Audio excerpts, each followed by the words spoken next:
4.9 is titled Modeling with Polynomial Functions. We are not going to do all of the examples in this section. We will do 2 out of 3. So the first one we're taking a look at is example 1. I'll put a different one up here than what you have though, so just give me one sec. Okay, they give me points at -3, 0, 1, 0, 2, 0, and 0, 3. And actually, one second, I want to see if I can. I don't want to push it.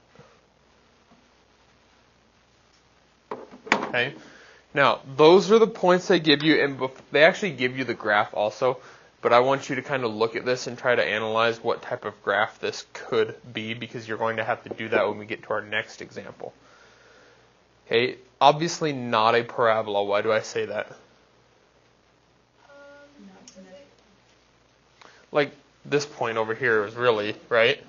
These points mess up the fact that it could be a parabola, correct? Okay, so it's not a quadratic. Could it be a cubic?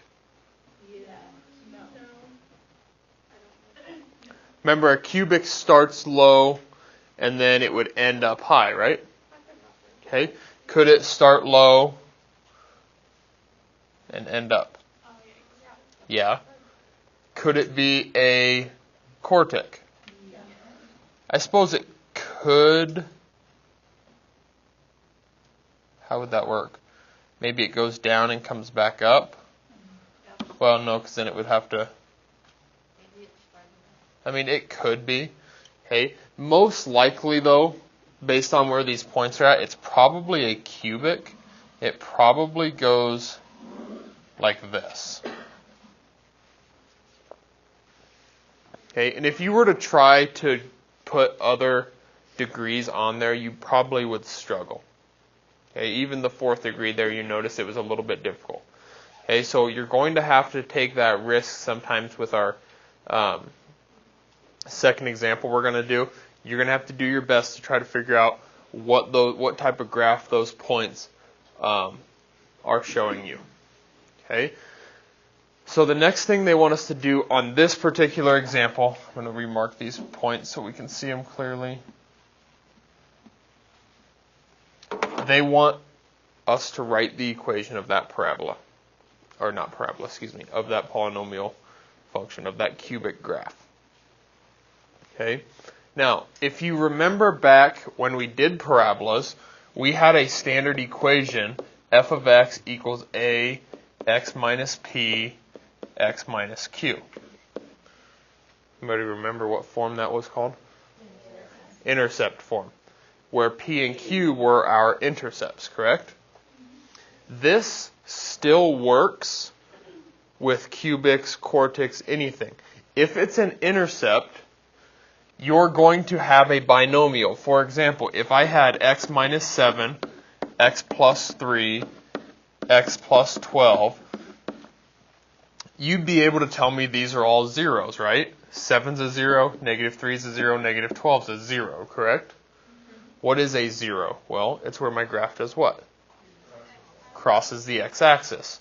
Okay, so every time you see it cross the x-axis, you should be able to come up with a binomial that corresponds to it, okay, which is exactly all you're doing in intercept form.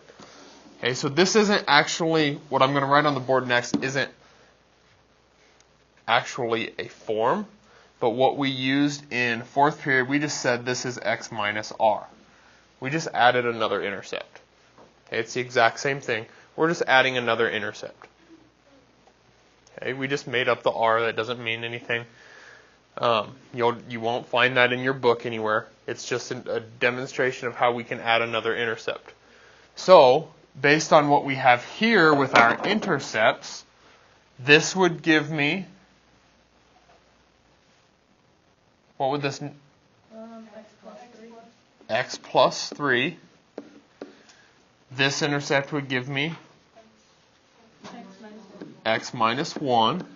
And this would give me x minus 2. The problem is I don't know what A is. Okay? This is why they gave you another point that is not an intercept. You're just going to plug it in. So this point here is 0, 3. Notice when they give you a coordinate point, that value is an x value. This is a y value. If I were to plug in my x and y, the only variable left to solve for would be a, correct? So I should be able to solve that out then. Hey, now I want to make something clear because this confused some people fourth period. In this problem, yes, this happens to be a y-intercept. They will not always give you the y-intercept. Okay? They might give you this point right here at 3, 5. In which case you would plug 3 in for x and 5 in for y, correct? Just be aware of that. That confused last class. They thought maybe they'd always give you the y-intercept. Not the case. Okay? So my y value is 3. Do I know a? No. Do I know x? Yes, it is 0 plus 3. Is this x also 0? Yes, all the x's are 0. 0 minus 1, 0 minus 2. Okay, so I have 3 equals a. 0 plus 3 is 3. 0 minus 1. 0 minus 2. 3 times negative 1 times negative 2. So when simplifying that out, I get 3 equal to 6a. So a is equal to 1/2. Let's use fractions. Okay. So I can then take this information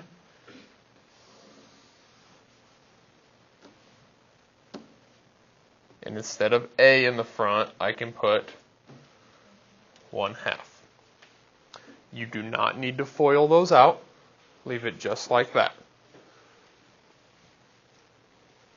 That would be in your factored form anyways. Okay. It's exactly like some of the problems we did with quadratics, except they just threw another binomial in there for us, or another intercept.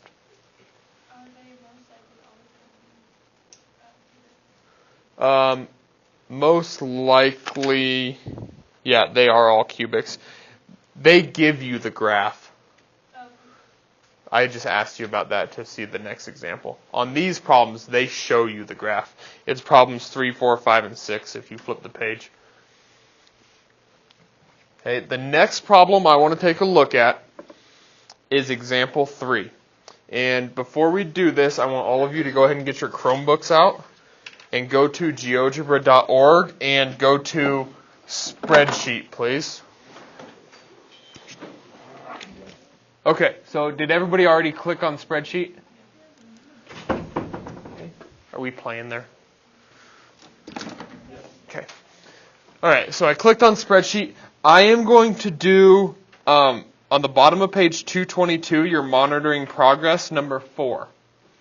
Okay, so I'm going to type, just like we did with parabolas, I'm going to type my x's in the A column and my y's in the B column. 1, 2, 3, 4, 5, 6.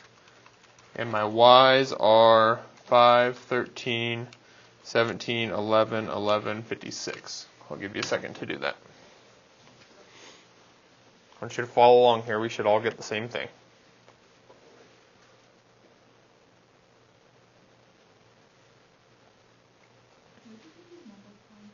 Problem number 4, monitoring progress.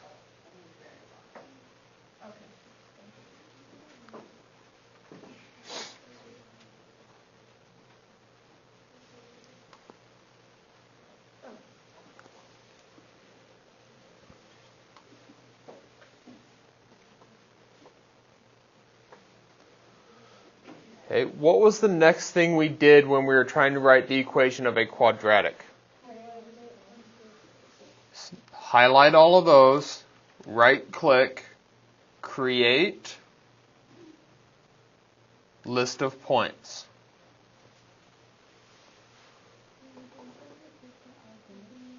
We will. Katrina, you following along okay? Okay. Austin? Okay. Now, by creating that list of points, it put all of your points on your graph. Okay? Now, just like this last one, notice this is most likely a cubic because it comes up, A, B, C, D's down here, and then E, and then F is clear up there. So it comes up, down, and then back up based on what my points did, right? Okay, so now you need to click right here, and on the 3 dots, I need to pull up my algebra sheet. So I'm going to click on algebra, and that should come up. And then I'm just going to drag this out of the way, this spreadsheet, because I don't need that anymore. We're done with that. Thanks, Damien. Katrina, did you catch all of it? Okay.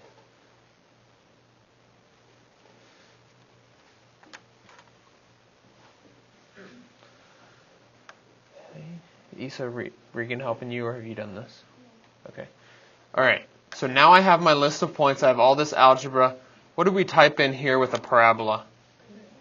Fit poly. We're doing it again. Fit poly, list of points. Now the difference here is we used to have a quadratic. Now we looked at this graph, notice it was a cubic. So when I do my list of points, A, comma B, comma C, comma D, comma E, comma F, when I do this last one, it's no longer comma 2, it's comma 3, because my degree is now 3. Hit enter.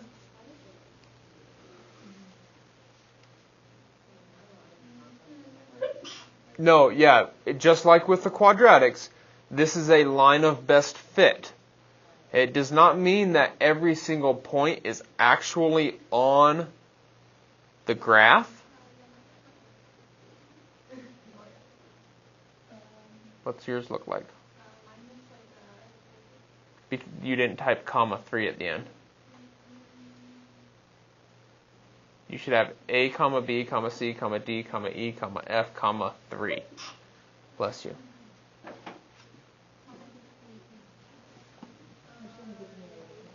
Because as I typed those points in, it did recognize those points initially as a quartic. Okay, but this is a cubic function.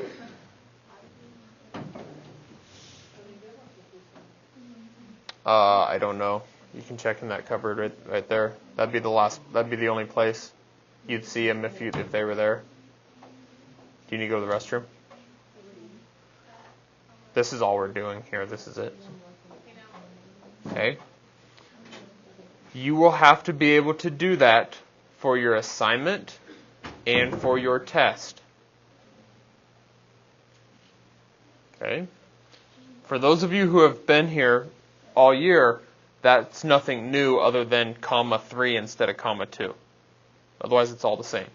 Now, I will tell you, they are not all going to be cubics. Okay, so be aware of that. Follow directions on your assignment. Number 17 is actually just a parabola. Okay, 17 is just a second degree polynomial. If you have questions as you're working through that, let me know.